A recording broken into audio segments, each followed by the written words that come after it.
everybody. It is Recotopia episode 50. We made it to 50.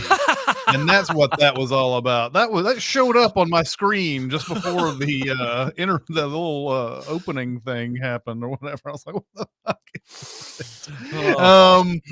fuck? Anyway, I'm Chris Atkinson. I'm Jeremy Scott. And today's big recommend is The Inspector General from 1949, Danny Kaye movie. Welcome, chatters out there on Twitch and YouTube, coming out here to watch us on a Tuesday do this podcast. We appreciate you coming out every week. Jeremy, do you have any small recommends? I do. I'm going to get in early so that nobody else can claim this one. Okay. I'm going to recommend The Last of Us on HBO. I have okay. personally only seen the premiere episode. I've seen it 3 times now. I like it so much. And I like a lot of HBO shows that come on late Sunday evening. I end up watching them somewhere between Monday and Wednesday of the following week. So there has been a second episode. By the time this podcast airs, there will have been a third episode. But the premiere is solid enough for me to give this 2 enthusiastic thumbs up, even if you've never played the game. I know one person who never played the game and kind of enjoyed the show. But I know 3 people who never played the game who think the show is rad. I have played the game and think the show is rad. The casting is on the nose. This is from the showrunner of the game and the guy that made that Chernobyl show. And we have Pedro Pascal playing Joel, and we have Bella Ramsey, Game of Thrones fame, playing Ellie. You are yourself, Chris, playing through this game on Twitch. Yep. And I have been you've been doing it on Monday evenings, and it's been fun to pop in and watch you explore and experience the game. And I had somebody ask me, should I watch the game first or play the game first or watch the show first? And I don't really think it matters. I think the essence of the story is going to be the same. So whichever you experience first, you're probably going to know, I'm guessing. Again, I've only seen one episode. You're probably going to know where this is going. But this is, if you have no concept what this is about an outbreak of a fungal infection that essentially creates zombies. It basically is a parasite that controls their bodies. And it's essentially a pandemic. And this guy is charged with getting this girl from point A to point B because there's something special about her. That's all I really want to tell you. I just think it's one of the best premieres I've ever seen. And, I can't wait to watch more. I'm gonna watch this after I get done with the game. Everybody, there's quite a few people in the chat who've watched me play this on the stream and everything, and it was fun. The first day I was battling not only like stream issues, but I was also battling like control issues, like, oh, what button do I press to do the thing that I want to do, and how does all this work? And I was still working through that through the second time, but all that was making me die like 100 times that first time, and then I would die a few more times in the next one. But I think I started getting the hang of this game a little bit more now. But I can't wait to see this once I finish this game. It'll be a unique experience, I think, to have played through the game and then immediately get into the series afterwards. So, yeah, man, I think I'm almost jealous of being able to do that because I played the game, I don't know, 6 years ago, whenever it came out. And then there was the whole sequel, which is equally excellent. So if they decide to make a second season of this show, they may do stuff in between the 2 games and stretch the show out to 6 seasons, but there's plenty of content there for them. And yeah, I really, really liked it. So yeah, HBO Max. All right. So one of our regular listeners, I know that he was actually on watching the stream last night. Actually, he goes by Martial Arts Film Freak, but his name's Tristan. He has sent us a whole bunch of. He basically sent me, since it goes to the PO box, and I take it and put it in my collection. But he sent us a bunch of martial arts films. One of them was a movie from 2011 called Shaolin. just Shaolin. And it is about now you see Jackie Chan on there. Yeah, I was gonna say that's Jackie. I would not call this a Jackie Chan movie. It's funny. It's funny. It really, really added more depth to my Christmas movie argument about Die Hard. Like, because Jackie Chan is in this movie, do you call it a Jackie Chan movie? I guarantee you don't. But this is if you've seen any martial arts movie, has a familiar kind of premise to it where there's an oppressive army of some sort that comes into a town, and they kill the town, and they kill whoever's in charge of at the place. And we're introduced to the general who takes over the town, and he has a rival general who he's worried that rival general is going to want to take the town for himself. And so he orchestrates a thing so that he can kill the general and take over and make sure that he doesn't take over this town and everything. So for a lot to go right off the bat. There's a lot of characters in this movie. It's hard to keep up with sometimes, but it's very interesting. So the general orchestrates this thing. The generals agree that his daughter is going to marry his son or something like that. But that's all in the guise of getting him into a room so that his people can come in and kill the general and everything. But meanwhile, there's another guy, an underling, who is sort of behind the scenes. He's orchestrating his own coup, and he's hoping that both generals kill each other so he can just take power. So a huge battle ensues. The main guy that we've been following ends up sort of disgraced, and he ends up out into the countryside, where he runs into Jackie Chan, who's just a farmer, I guess, of some sort, or a cook or something. I can't remember what it is.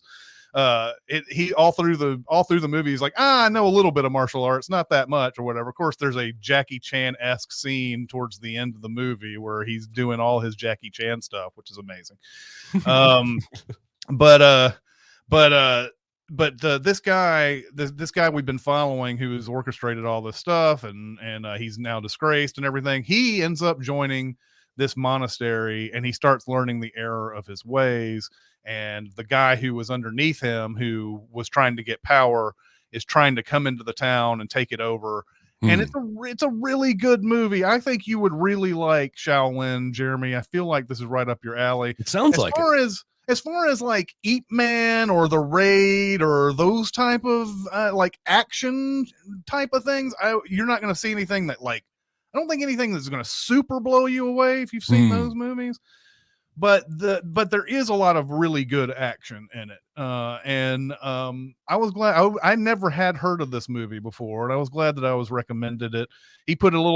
Tristan put a little note on this thing that said, this is one of the best movies I've seen in the last, best martial arts movies I've seen in the last, whatever, the new millennium or something like that. Awesome. Anyway, it's only got like a 6.8 on the IMDb, but I really, really dug it. I really think it's great. Awesome. So, anyway.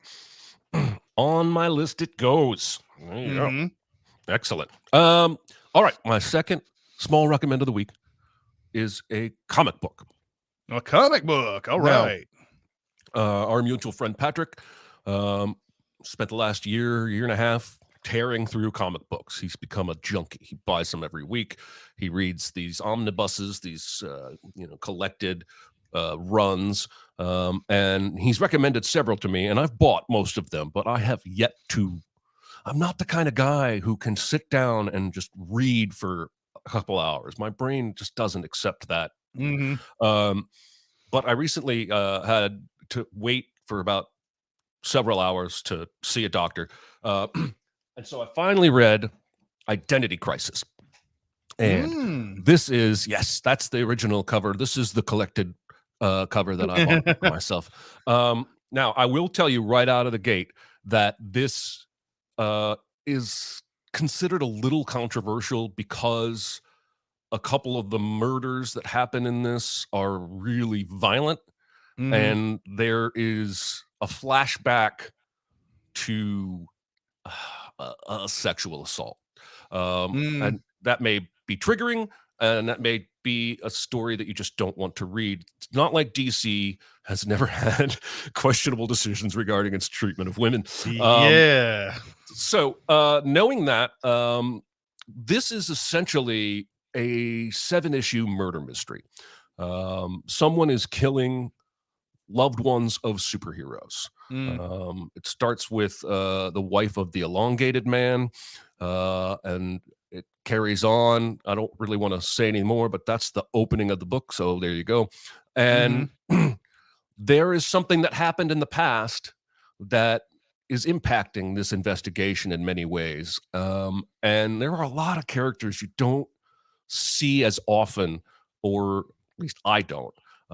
Like Elongated Man to begin with. It's not a guy I'm super familiar with. And there's Hawkman is in here, and Green Arrow, and Zatanna, who I think was in the first Suicide Squad movie. The Suicide Squad is mentioned several times in this run. And Batman, of course, the world's greatest detective, is ultimately probably going to be the one who solves this series of crimes. But I like how it brings in dozens of DC characters. This is not like a Batman run that they put together and called it Identity Crisis. This is just a one-off miniseries called Identity Crisis. And it's just an awesome murder mystery that happened to have superheroes in it. And I was riveted. I read it like in 2 hours.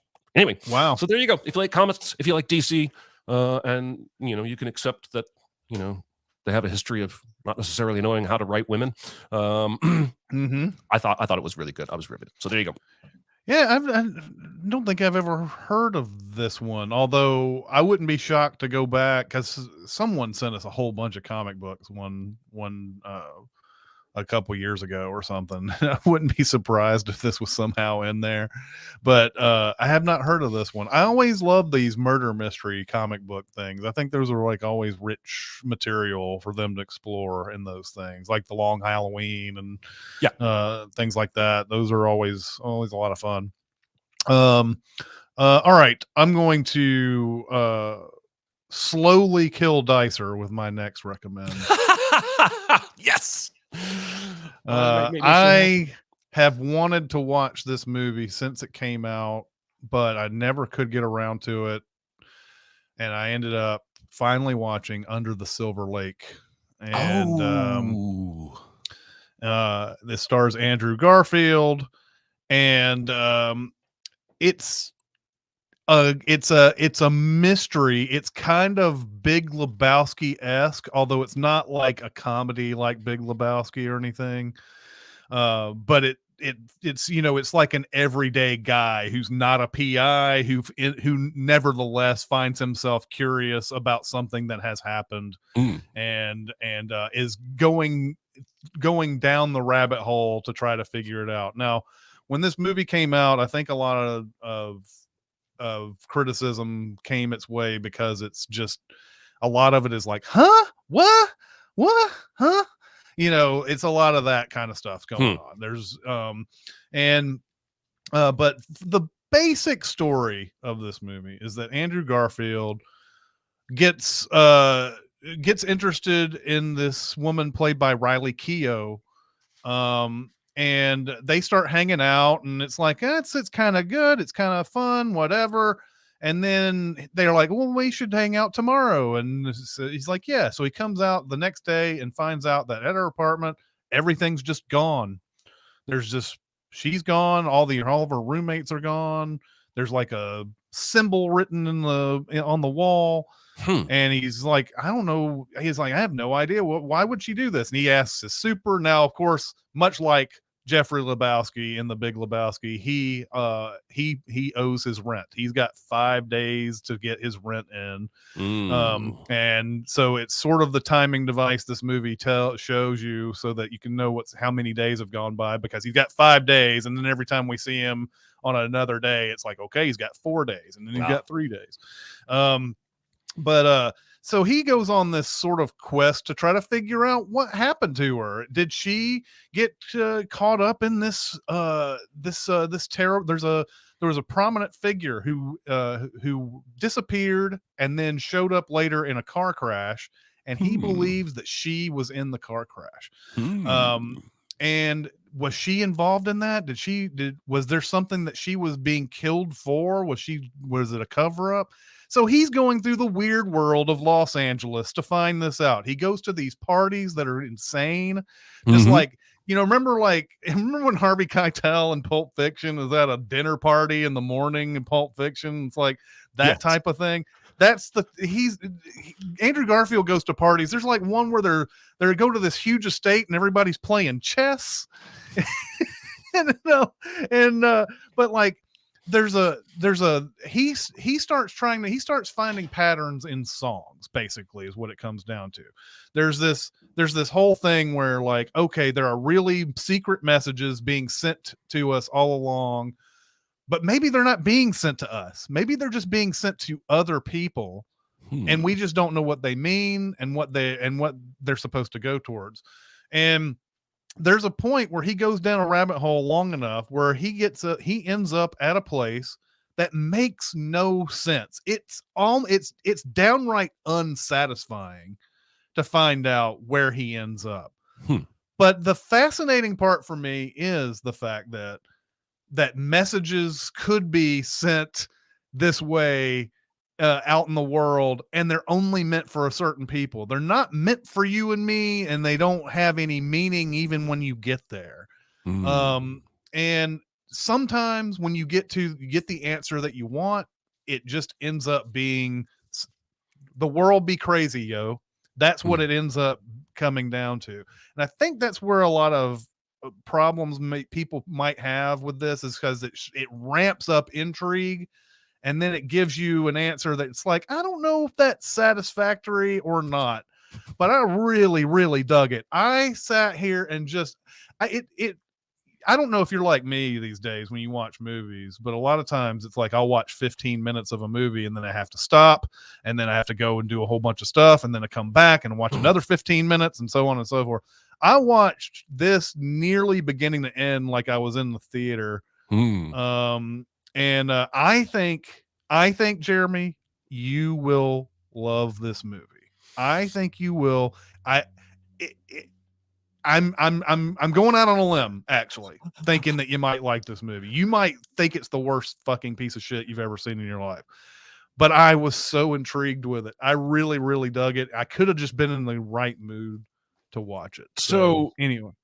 I love Andrew Garfield. That's enough to get me to watch. But this is the guy that made It Follows, which I found to be a very engrossing vibe kind of film. And so, yes, I will now. When I saw the trailer for Under the Silver Lake, I was interested. And then I started seeing reviews, and I became less interested. Yeah, I'm going to bump it up the list a little bit more now. When you say, I think you, Jeremy, would like this, you're right. So, yeah, like I said, I think maybe for the first time ever, I feel like I'm going out on a limb saying you'll love this movie. So you may not, and just don't hold it against me. I just think that you might be just as intrigued by this as I am. And I personally found the answers to be very satisfying. Interesting. Even though the movie kind of lets you down a little bit, like you're thinking, oh, this is like, there's some massive world type of thing going on here. It's very focused on what it says the messages are and what they mean. So some of these messages, by the way, are the way he solves them are a little bit like South Park made fun of this before, where like, like where somebody says something and they get to the end of a sentence and they take the word at the end of a sentence and they go, well, that means blah, blah, blah, blah, blah, blah, blah, blah. And then they go on to the next illogical leap. And then he solves them kind of like that in this. Like there's some bullshit. Don't get me wrong. But anyway, I really enjoyed it. So, excellent. All right. On to the big recommend. The big recommend. The Inspector General. Well, right out of the gate here, we're going to try our darndest, and we should succeed, to not say a certain word that is used frequently in this film to describe traveling hucksters. Yes. And I'll just try and call them hucksters because it is not a word that in modern times is cool to use. Now, when they made the film, I don't think they had any idea that this word was inappropriate, may not have been inappropriate or considered as such at the time. But they're the Romani or Romani people. Yeah. I've never heard the pronunciation, but that's the name to use. But yes, they use a particular word many times in this Especially one, in a song that has that word in the title. Yes. Inspector General starts with a man racing on horseback into a town and a very Monty Python-esque joke where Yeah. the guard at the town yells for him to stop, and he doesn't stop. So the guard fires into the air, and that still doesn't make the rider stop. And he runs off, and the soldier's looking like, what? And then a bird falls dead right next to him. Yep. One thing that I find over and over, I hadn't seen this movie in 20 years before watching it for this podcast. It has so much of that DNA that we would later see in Monty Python and the Zucker Brothers movies. But it also has the DNA of like the silent, like Buster Keaton, Charlie Chaplin-esque kind of humor. There's a scene in this where he's trying to drink from a fountain, and every time he leans in to drink, the fountain dries up, and then he leans away and the fountain shoots out again. And that just reminded me so much of like silent film era style comedy. Danny Kaye kind of lives in between those two eras. Yeah. And listen, if you love Danny Kaye, I think you love this movie. If you hate Danny Kaye, which that might be the case, I don't think you're going to enjoy this movie, because I really feel like this movie was pitched as, what if we just let Danny Kaye do anything he wants? And we'll expect it to be funny, and it largely will be. So the guy riding into town is a mayor from a nearby town who has a visit from the inspector general. And the inspector general, nobody knows what he looks like, because he blends in and he observes and he finds and roots out the city's corruption. And then he had people hanged and executed and put in prison. And this mayor is saying, you guys, you got to give me a horse and get me out of here and give me some money, because you're a clean town. I'm sure you'll be fine. But the inspector general is probably on his way. And of course, as soon as he leaves, we find out that this is a very corrupt, dirty town. Yes. And they make immediate plans to make themselves look like a clean town. He even says, put people in the hospital beds and open the schools back up. Yeah. Deliver the mail from the last 3 months. I don't care how long it takes. So this is just a corrupt group of politicians, this city council. And so they are worried about this inspector general coming to town. We cut then to Danny Kaye, and his name is Georgie, and his partner, one of his partners, Yakov. Yakov is really the main snake oil salesman, and Georgie is sort of his employee.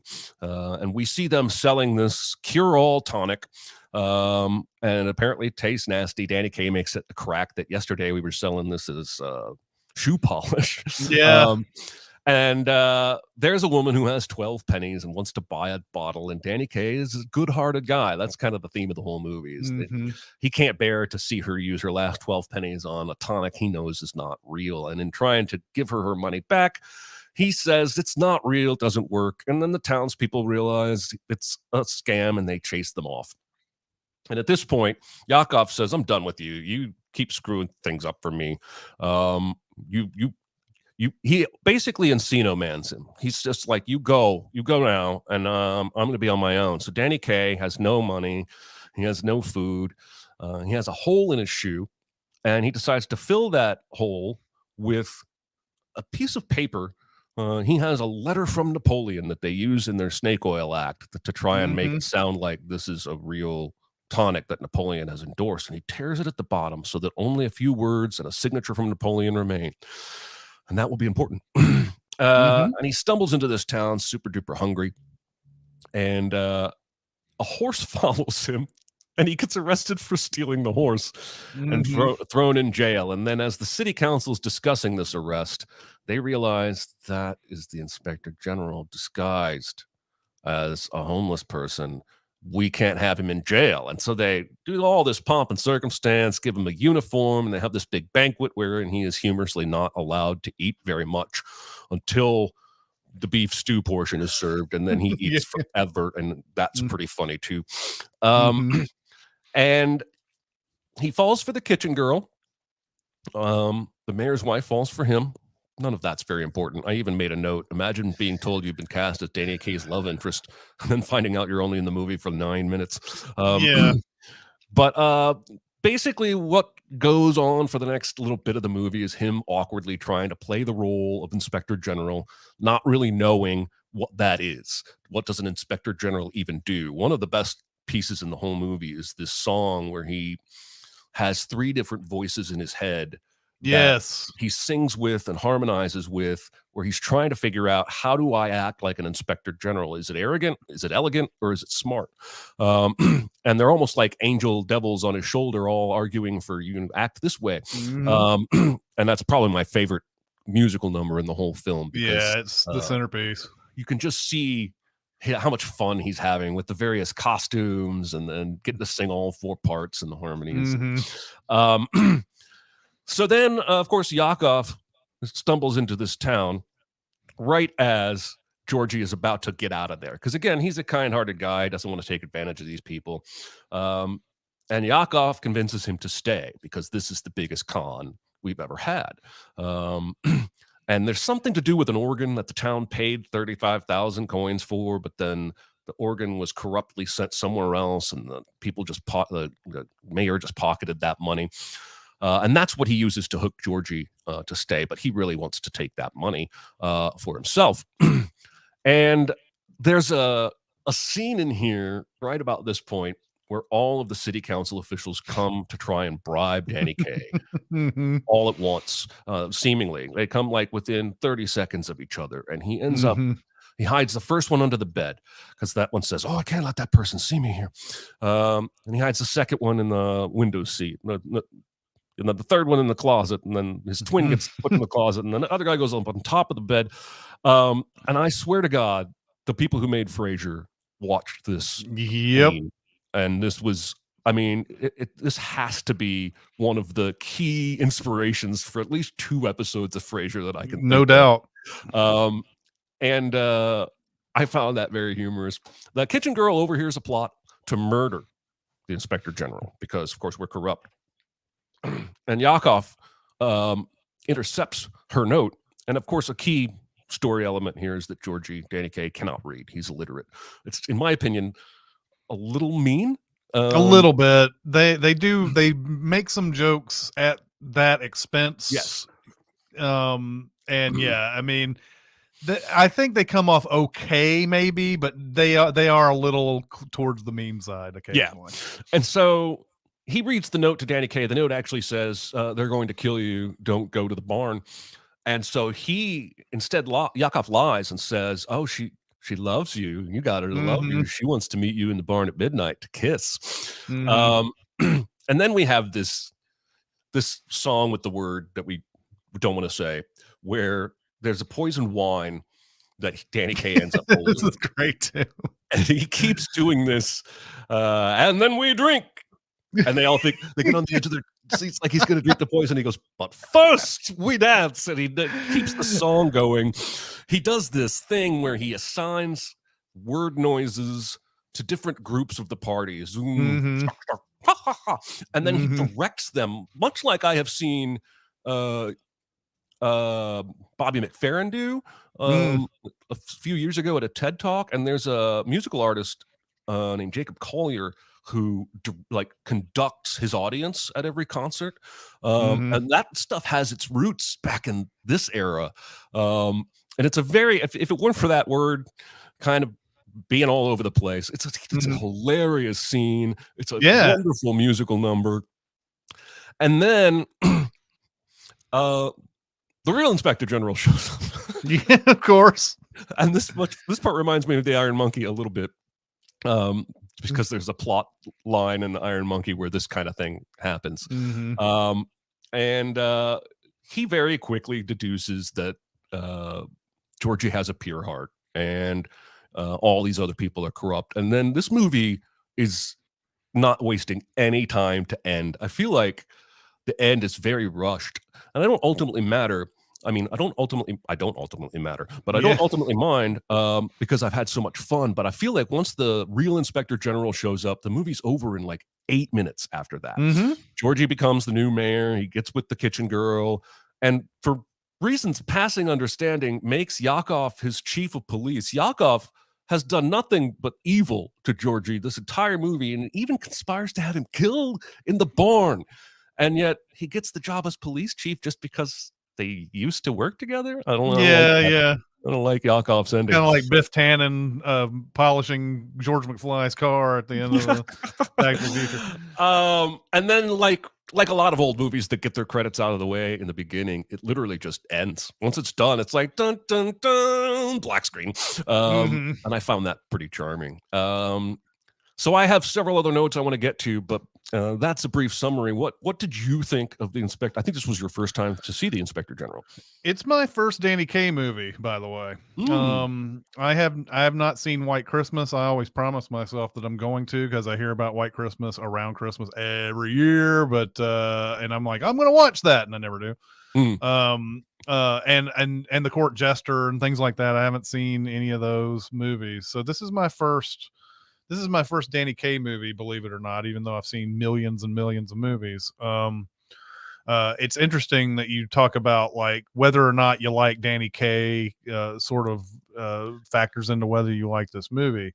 I came off being stunned at his talent. There are some moments, and I don't know if it's just the time or, the time that he lived in, or, he came off of, I think he came off of Broadway, just like a lot of these guys did. But there are some expressions he makes that are just so 1949 playing to the back row type of things. And so when I saw those, I was like, oh, I wish it was a little bit not that. But for the most part, I feel like the guy has just tremendous talent, and you can't deny that looking at, and I like Danny Kaye, just not saying I didn't like him. I'm just saying there's some moments where I'm like, okay, that's a little grating.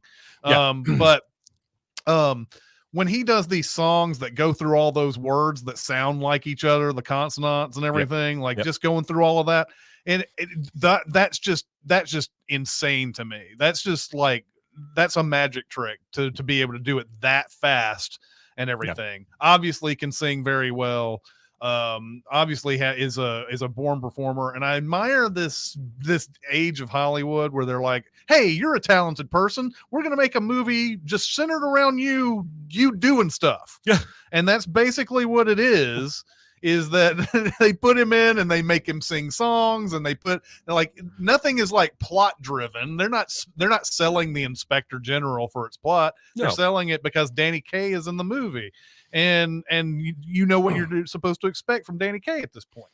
And even though I think he had just become a star, like a movie star around this time, like he had already, people knew who he was. He had a few movies before this that had hit, but those songs are undeniable. His performances, like his sort of ability to anchor each scene is amazing. That scene that you talk about with the poison wine is set up beautifully, because they're not even wanting to poison him. It's this dude who's in the council who was going to poison himself. By the way, that character is amazing to me, because he is, I think he's shown as such a failure that he can't even quit properly. That's basically what it comes down to. Like, he tries to quit. He tries to resign 3 times and they don't let him in this movie. But then before he can poison himself, the wine glass is taken from him. And Danny Kaye does this whole thing with, and now we drink, and then but first we dance, and blah blah blah blah blah.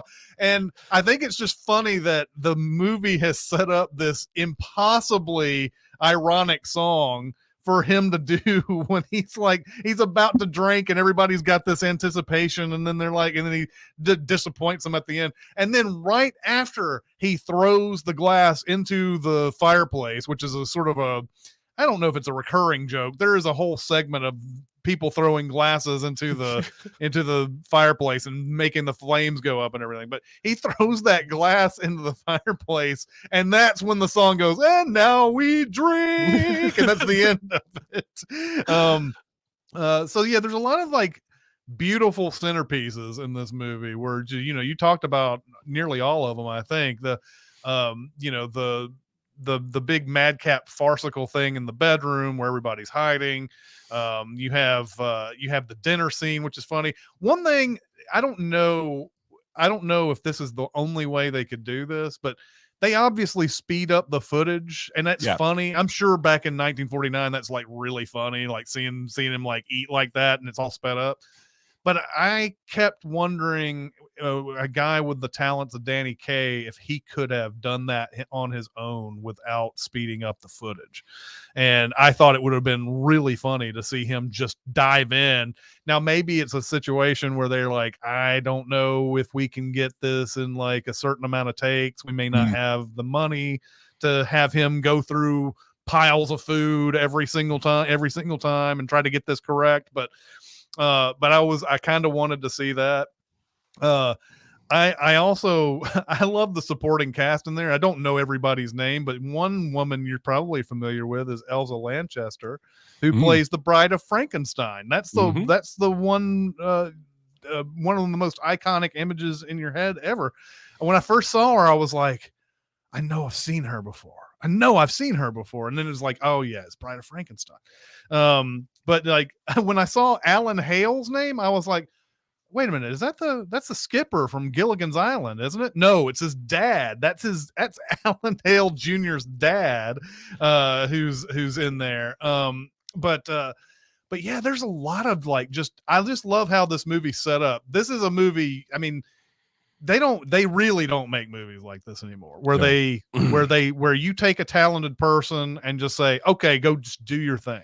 We're going to make everything around you. Every scene is just sort of like another sketch.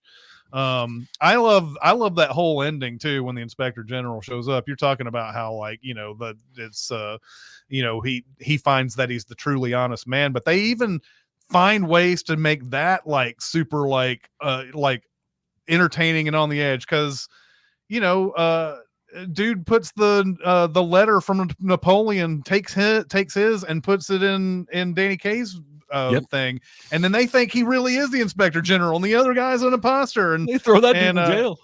Yeah, and they throw that dude in jail. But then, yeah, like you said, Danny Kaye is playing a very kind-hearted person. They try to give him an order to a death warrant for that guy, and he's like, I can't sign this. And then the Inspector General is like, you are the most honest man I've ever seen in my life. You know, let's reward you for all this stuff that you've done in this movie. So he says, you're the most honest man I've met since Budapest, which is a weird thing to say, but I guess it makes sense in context. Yeah.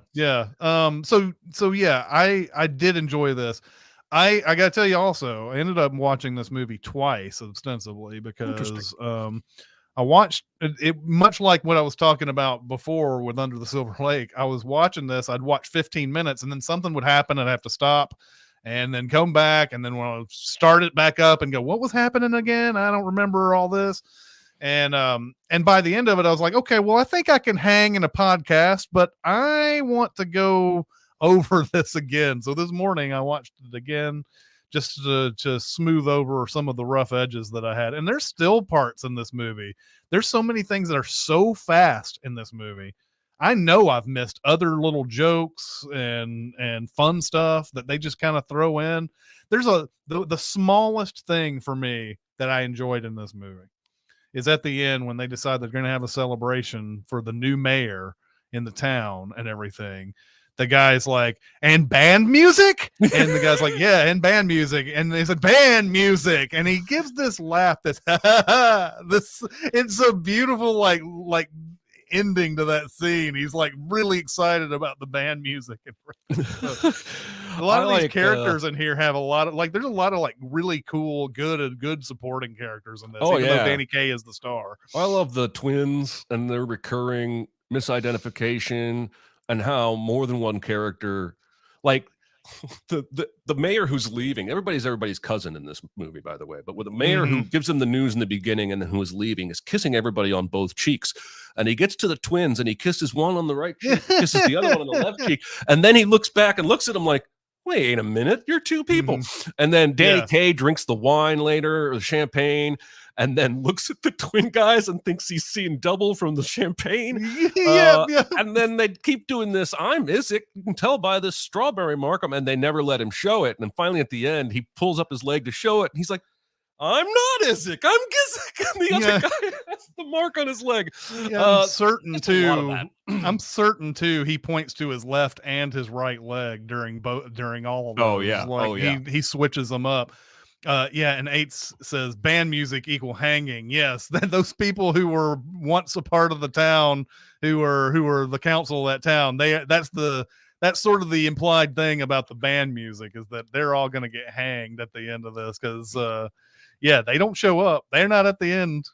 The inspector general takes the mayor's necklace off and puts it on Danny Kaye, and the mayor says, my necklace, and the inspector says, we'll put something else around your neck.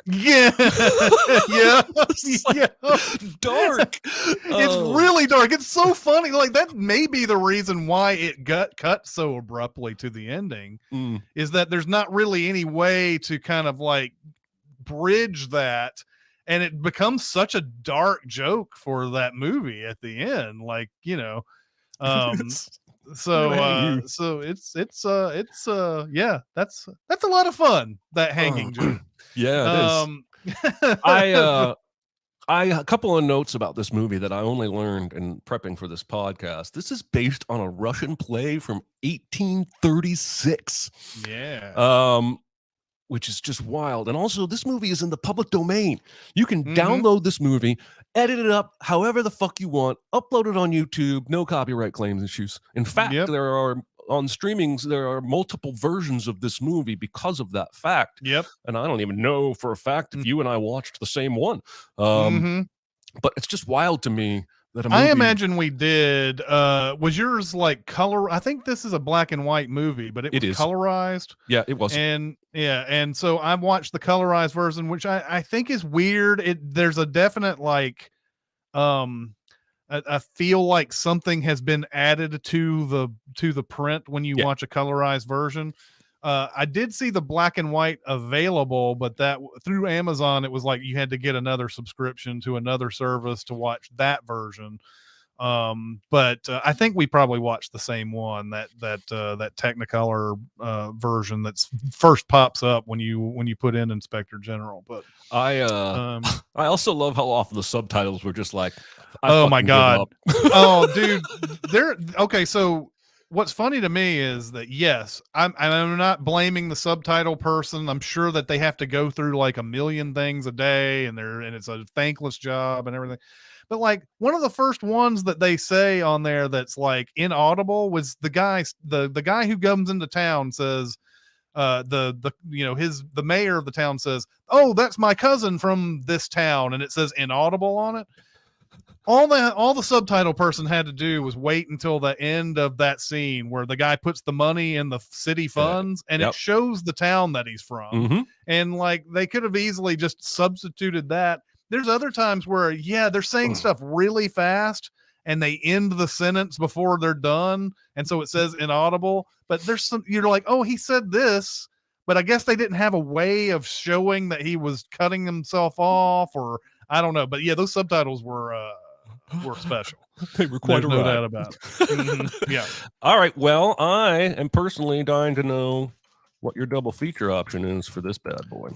Well, there's clearly a lot of movies out there with mistaken identity and things like that out there. The one that I settled on, I don't know if you've ever seen this movie, but this is a great movie. It is called Being There. It's from 1979. It stars Peter Sellers. It is about a man who works as a gardener at this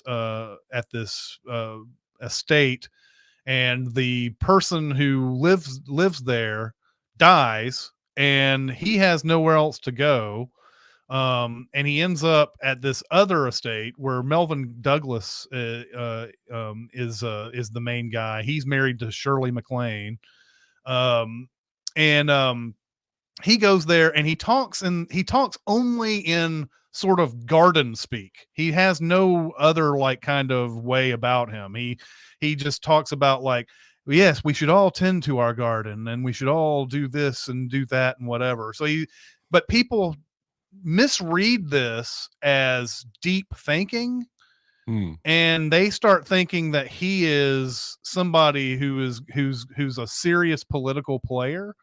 And so this guy is very simple. He has no education. He has nothing. But he's just being himself. These people around him think he's a much bigger person than he is, and by towards the end of the movie, they're already trying to get him to be in a political party and run for president by the end of the movie. That's how far this goes. And it's talking about, this is a guy who has no ambitions whatsoever. He just likes tending gardens, and he just likes talking about gardens and things like that. And everything that he says is misread. So everybody around him is who pumps him up. And so it's the tone of being there is nothing like Inspector General, obviously. This movie is built around Peter Sellers. Peter Sellers, obviously a huge great performer in his own right. But it's got that same kind of like story of like somebody who people think is much bigger than he is, and they start acting a certain way around him and everything.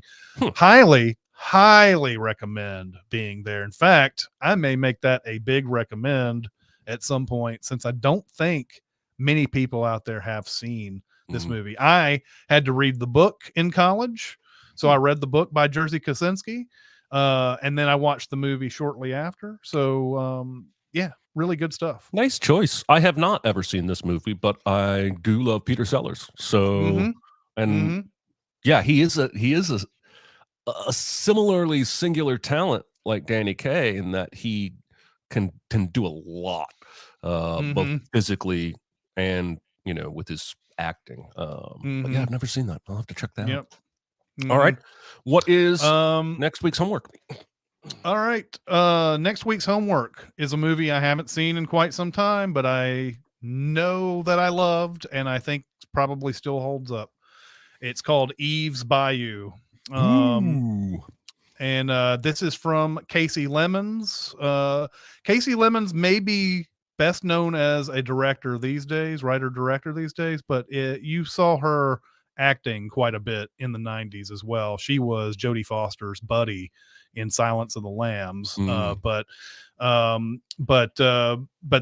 Eve's Bayou is a fantastic movie.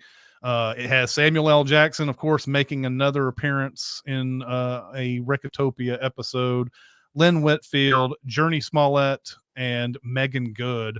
And it's basically about a little girl who sees something involving her father that is sort of misinterpreted, and it changes the trajectory of this affluent family in New Orleans.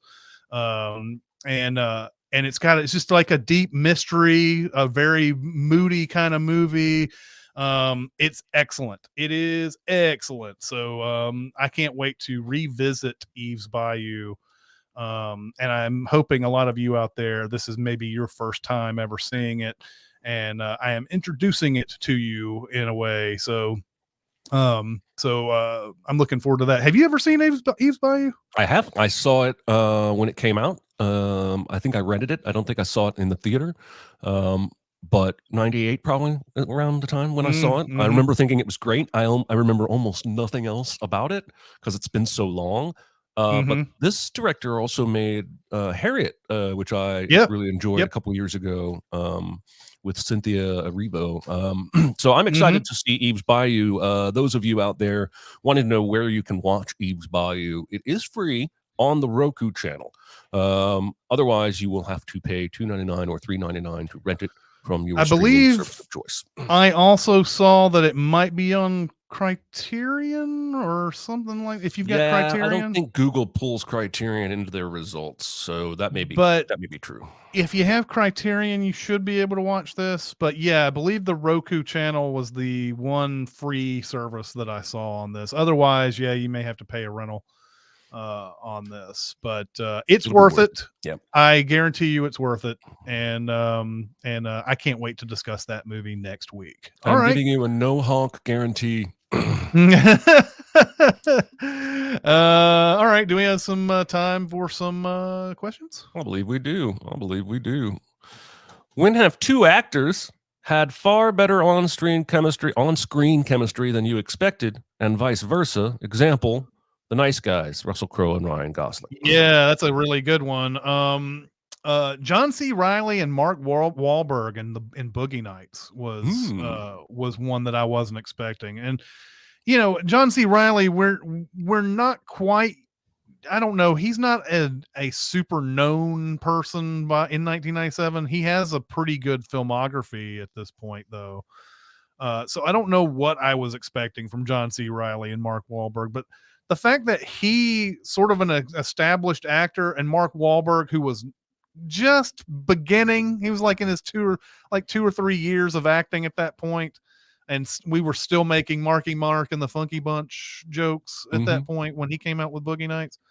I was surprised at their friendship and that it clicks as well as it does in there. And I'm gonna credit John C. Reilly more than I'm gonna credit Mark Wahlberg for that, because I think John C. Reilly plays with everybody pretty well. Yeah, he does. And then another one, the flip side to this, and I think it's just because the movie was so bad, but Billy Crystal and Robin Williams and Father's Day, that felt like that should be so magical, and it just wasn't, because the movie was not good.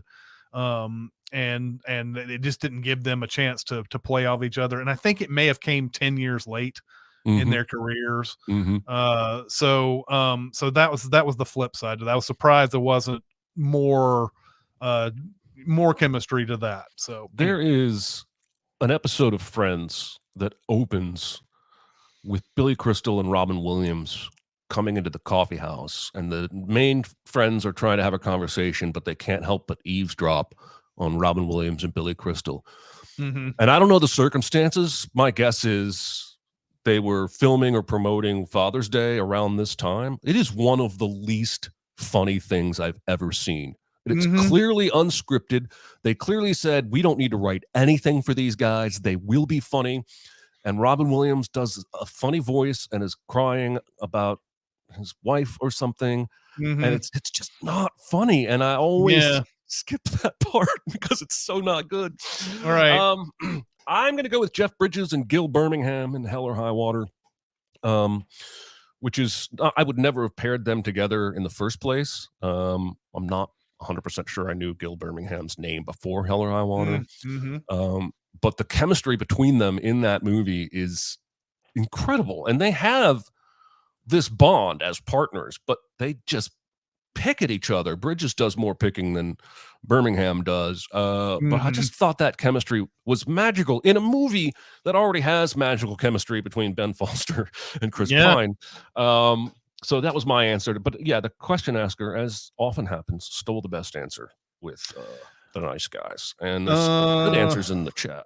In the chat, we have from Tetsuka, Mark Wahlberg and Denzel Washington in Two Guns. I haven't seen that movie in forever, but I guess they were all right. I don't remember too much about it. I don't remember it much either.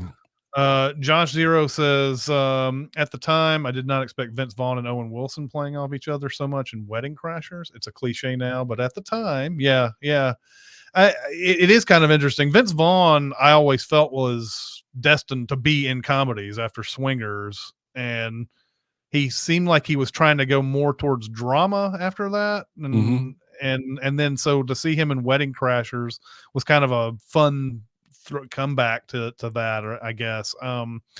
But yeah, I wouldn't have expected them to be that great either. Jagged says Daniel Craig and Ana de Armas, Knives Out showed it, and 007 solidified it. I agree. Michael Menza says Billy Crystal and Gregory Hines and Running Scared. Yeah. Jet Smith's Back to the Future, Fox and Lloyd. Yep. And then Shaggy Nut says Woody Harrelson and Jesse Eisenberg. Yeah, I guess it was Now You See Me. All right. Do we have maybe one more? Yeah. One more question? Let's do this. Let's do this next one. That's kind of short. What is a good movie you missed watching in theaters because of a bad trailer? It took me forever to figure this out because I usually watch everything that people tell me ends up being good. So like a bad trailer, like somebody comes and says, "Hey, this movie's great" or whatever, then yeah. Just everybody says Zombieland, not Now You See Me. There's like 5 of them saying it. God. Yeah, but it's so funny. There's like Woody Harrelson and Jesse Eisenberg. Now I have to think of those movies and like, oh, I guess Now You See Me is that. Fuck it. You're right. You're not wrong. Zombieland is the movie they're thinking. Of course, Zombieland. Just playing with you guys, just seeing if you're paying attention. Anyway, I usually see whatever comes up, but the movie I didn't see because of a bad trailer was the Lego movie. And I remember I didn't watch it in theaters. We were on a plane somewhere. You watched it on the flight, and I kept looking over at your screen, and I was like, "This looks pretty funny." I wasn't hearing anything that was going on, and I ended up watching it like a couple of days later or something. I think you told me that it was good, or I heard you laughing or something during it. I don't remember what it was, but yeah, that was one that I did not watch in theaters. I thought that movie was just going to be trash. And yes, it is a giant Lego commercial. We understand that. But it's got a lot of funny stuff in it, man. That movie is way funnier than it really is. Than just a regular like commercial. I feel bad for the Lego Batman movie and the Lego movie 2, because if the first Lego movie didn't exist, those 2 movies would probably be considered masterpieces. But the first one is just way funnier than anyone that has come since then. They'll probably reboot that soon. For me, it's Cabin in the Woods. Yeah, because Cabin in the Woods has a terrible trailer. Yeah, and they were by almost necessity forced to try and keep certain elements about that movie from you in the trailer, and it ends up playing like a straight up slasher movie because they hide what that movie's really about, because they somewhat understandably want to surprise you with it, but they tip their hand on that like within 15 minutes of the movie. So I feel like the trailer, I don't know, I feel like that movie could have made a lot more money if people had known what it was, before they made the decision whether or not to see it. Yeah, and luckily for me, I was working in theaters when Cabin in the Woods came out, so I ended up watching that on a Thursday night and just loved it. I just wish that it had been a bigger hit in theaters. Obviously, the trailer turned everybody away because, it looked like just an average, stupid horror movie with like a weird sci-fi thing that was unexplained in the trailer. Yeah. But I was so hoping that would be a bigger hit because that elevator scene had me rolling, rolling in like that Thursday night watching it. That's still one of the biggest laughs I've ever had. Oh yeah, for sure. Over on the comment side, That's Not My Name Too says last one for me was Spring Breakers. Yeah, Spring Breakers didn't have a very good trailer. Jagged says John Wick and Kingsman. Trailers made them both look bad, ridiculous, and they ended up being awesome, ridiculous. Turning Red from Shaggy Nuts. Somebody else says Kingsman in there. And let's see what else. WTFG says I probably would have missed Magnolia in theaters because the trailer was a tad confusing, but I caught a free screening by accident. Magnolia, I know it's controversial to say, but I really dug Magnolia. I watched that on a Thursday night. Of course, it was like super late before I got out of there because it's a 3-hour movie, but I really dug it. And the frogs came flying out of the sky. I was like, okay, this is a movie made for me. Anyway, that's going to do it for today. Thank you so much for you guys coming out into the chat. Thanks, and correcting me when I say Now You See Me when I mean Zombieland. Really appreciate you guys coming out here and watching us. Without your support, we couldn't do this. So we're really happy that you come out every week and watch us do this show. But that's going to do it for this week. So we'll see you next time. Bye, everybody. See ya. Bye.